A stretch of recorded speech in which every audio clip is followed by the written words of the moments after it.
Welcome to 108 news Telugu బులెటిన్ల ముందుగా headlines.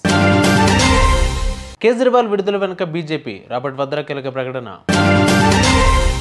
CM చంద్రబాబుపై supreme court వ్యాఖ్యలు సరికాదు, పురంధేశ్వరి. హైదరాబాద్ వాసులకు బిగ్ అలర్ట్, మతపరమైన ఊరేగింపుల్లో డీజే సిస్టమ్స్, బాణసంచా వినియోగంపై నిషేధం. సీఎం కీలక ప్రకటన, డిఎస్సి పరీక్షలు అవగానే 20 లక్షల ఉద్యోగాలు. మూసీ ప్రక్షాళనను అడ్డుకుంటే ప్రత్యేక ఉద్యమం చేస్తాం, మంత్రి కోమటిరెడ్డి కీలక వ్యాఖ్యలు. హర్యానా ఎన్నికల వేళ ఆప్ అధినేత అరవింద్ కేజ్రీవాల్ జైలు నుంచి విడుదల కావడం వెనుక బీజేపీ ప్రమేయం ఉందని కాంగ్రెస్ అగ్రనాయకురాలు సోనియా గాంధీ అల్లుడు, వ్యాపారవేత్త రాబర్ట్ వాద్రా ఆరోపించారు.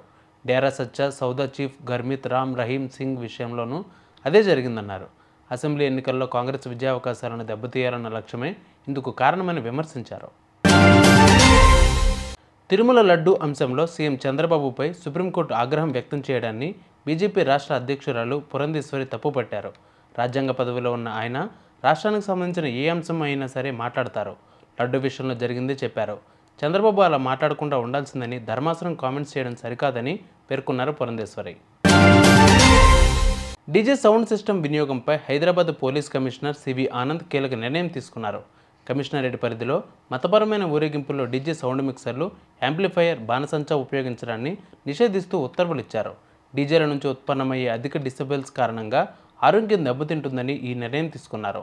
నిబంధనలను అతిక్రమిస్తే 5 ఏళ్ల జైలు శిక్ష, ₹1,00,000 జరిమానా ఉంటుందన్నారు. కర్నూలు జిల్లా పెన్షన్ల కార్యక్రమంలో పాల్గొన్న ముఖ్యమంత్రి చంద్రబాబు కీలక ప్రకటన చేశారు.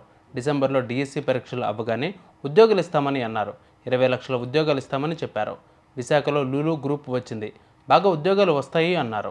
ప్రభుత్వ, ప్రైవేటు ఉద్యోగాలు ఇస్తామని చెప్పారు. ఇదిలా ఉంటే మాజీ సీఎం జగన్పై తీవ్ర విమర్శలు గుప్పించారు. 1995లో చంద్రబాబును చూపించాలనుకుంటున్న మొన్నటి వరకు సీఎంగా ఉన్న వ్యక్తి జలగల మొత్తం పీల్చేశారని ఆరోపించారు. తన జీవితంలో ఎందరినో చూశానని, ఇలాంటి వ్యక్తిని చూడలేదని దుయ్యబట్టారు. మానవత్వం ఉన్న మనుషులైతే మూసీ ప్రక్షాళనను మద్దతు ఇస్తారని మంత్రి కోమటిరెడ్డి పేర్కొన్నారు. మూసీ నరకం నుంచి నల్గొండ జిల్లా ప్రజలకు విముక్తి కలుగుతుందన్నారు. మూసీ పరివాహక ప్రాంతాల్లో పండే పంటల్లో ఐరన్ ఎక్కువ అని ప్రియాంక వర్గీస్ స్టడీ రిపోర్ట్ ఇచ్చారన్నారు. ఓవైపు ఫ్లోరిన్, ఇంకోవైపు మూసీ అంటూ మంత్రి తెలిపారు. నల్గొండ అంటే కేటీఆర్కు ఎందుకు అంత కోపమని ప్రశ్నించారు. మల్లన్న సాగర్లో పోలీసులను పెట్టి రైతులను ఎందుకు ఖాళీ చేయించారని ప్రశ్నించారు. దమ్ముంటే మూసీ మీద చిచ్చుకు రావాలన్నారు. మూసీ ప్రక్షాళనలో ప్రజలను ఒప్పిస్తామని, వారికి సాయం చేస్తామన్నారు.